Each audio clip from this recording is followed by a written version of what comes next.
ये ईडी और सीबीआई का ताना बाना इसलिए नहीं बुना गया कि कोई बेईमानी हो गई है। ये ईडी और सीबीआई का ताना बाना इसलिए बुना गया है कि कश्मीर से कन्याकुमारी तक किसी चाय के ढाबे पे भी रुके हुए 10 लोगों से बात करोगे कि केजरीवाल कौन है जानते हो, बोले यार वो दिल्ली में काम बड़ा शानदार कर रहा है, और काम तो कर ही रहा है, ईमानदारी से कर रहा है। केजरीवाल जी का नाम आज ईमानदारी का प्रतीक बन गया पूरे देश में। और भारतीय जनता पार्टी इतनी अपने आप को कहते हैं दुनिया की सबसे बड़ी पार्टी होने के बावजूद एक राज्य में एक उदाहरण नहीं पेश कर पाई कि उस राज्य में काम ईमानदारी से हो रहा है और काम हो रहा है।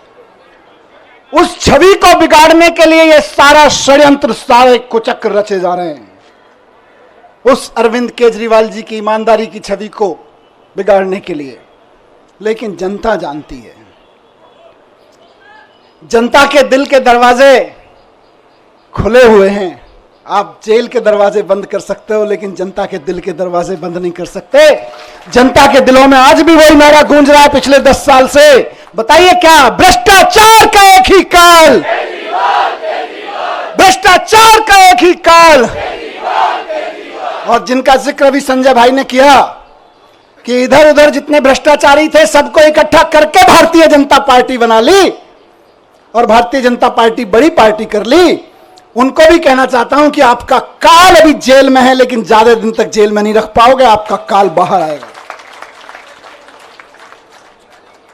17 महीने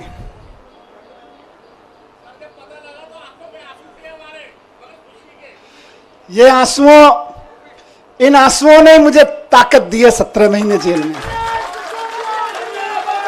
मैं जब राजघाट पे आपसे बात करके गया था तो कह के गया था शायद 7-8 महीने लगेंगे। मुझे उम्मीद थी कि 7-8 महीने में न्याय मिल जाएगा, लेकिन कोई बात नहीं, 17 महीने लग गए।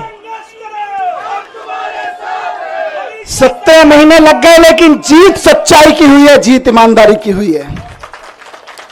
इसीलिए कहते हैं कि भगवान के घर पर देर है लेकिन अंधेर नहीं है।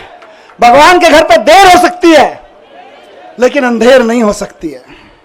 इनकी तो बड़ी कोशिशें करी इन्होंने, संजय भाई के ऊपर, मेरे ऊपर, अरविंद जी के ऊपर, पार्टी के और नेताओं के ऊपर।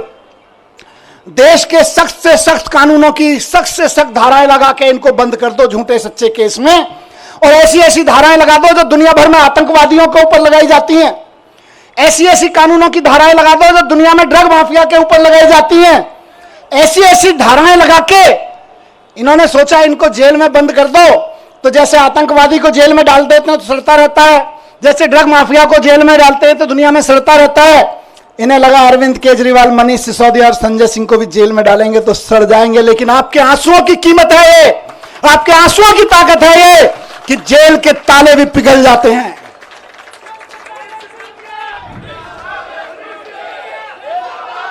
एक ही चीज कहूंगा, कल सुबह मैं बैठा था कि सारी दुनिया की सारी बुरी ताकतें भी इकट्ठी हो जाए ना, तो जो सच्चाई के रास्ते पे चलता है उसका साथ भगवान देता है। बाबा साहब ने 75 साल पहले, करीब 75 साल पहले अंदाजा लगा लिया था कि कभी कभी ऐसा भी होगा, हम लोकतंत्र का संविधान बना रहे हैं, लेकिन कभी कभी ऐसा भी होगा कि इस देश में तानाशाही ताकतें आके आतंकवादियों और ड्रग माफियाओं पर लगाए जाने वाले कानून को आम आदमी के ऊपर लगाएंगे, व्यापारियों के ऊपर लगाएंगे, विपक्षियों के ऊपर लगाएंगे। तो उस वक्त उन व्यापारियों को, उन आम आदमियों को, उन विपक्षियों को कौन बचाएगा? तो बाबा साहब ने पहले ही लाइन जोड़ दी थी, संविधान बचाएगा।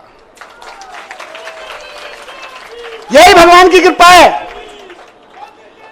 कौन बचाएगा उनको जब तानाशाह सरकार अपना जुल्म करेगी, एजेंसियों का दुरुपयोग, कानूनों का दुरुपयोग करेगी, जेलों का दुरुपयोग करेगी, तो कौन बचाएगा?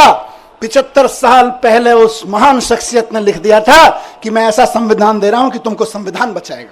अब तो दुश्मन भी इस बात को मानने लगा है कि यार इन आम आदमी पार्टी वालों में कुछ तो मिट्टी है, जो 17 महीने, 6 महीने जेल में रह जाते हैं इनके नेता, उसके बावजूद ना झुकते हैं ना टूटते हैं। किसी मिट्टी के तो बने हैं, ये उस मिट्टी के बने हैं। मैं बताता हूं, ये उस मिट्टी के बने हैं भारतीय जनता पार्टी वालों, जिस मिट्टी पर भगत सिंह का पसीना की बूंदें गिरी हुई हैं, जिस मिट्टी पर गांधी ने गोली खाई थी, जिस मिट्टी पर भगत सिंह के पसीने की बूंदें गिरी हुई हैं, जिस मिट्टी पे खड़े होकर बाबा साहब ने तुम्हारी जैसी लोगों की ताकतों के, उस वक्त की ताकतों के जुल्म झेले थे, उस मिट्टी से ये बने हुए हैं। इनको तुम्हारी तोता मैना क्या तोड़ पाएंगे?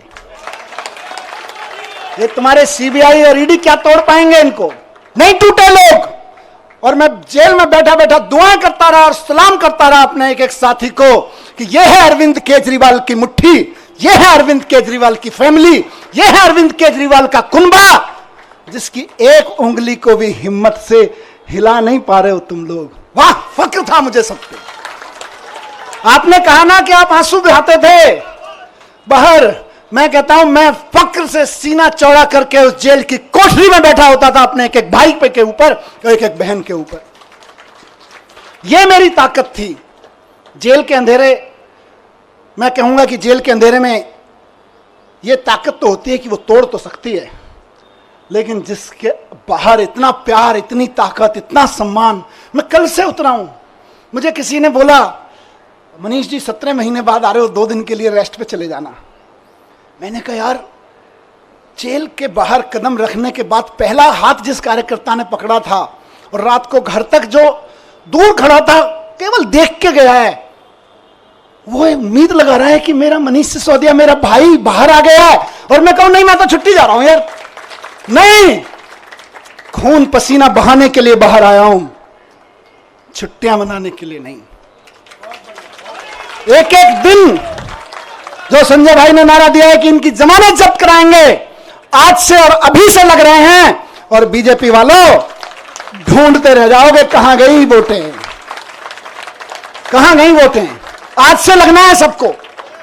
जो सुन रहे हैं सोशल मीडिया और मीडिया के माध्यम से, एक एक कार्यकर्ता साथी को कहना चाहता हूं, दिल्ली के एक एक नागरिक को, हरियाणा के एक एक नागरिक को, देश के एक एक नागरिक को कहना चाहता हूं कि इस तानाशाही के खिलाफ तो एक एक आदमी को वोट करना पड़ेगा। सवाल हमारा नहीं है। तानाशाही के खिलाफ ये जो लड़ाई है सिर्फ आम आदमी पार्टी के कार्यकर्ताओं की नहीं है, सिर्फ विपक्ष के पार्टी कार्यकर्ताओं की नहीं है, ये देश के एक एक आम आदमी की है।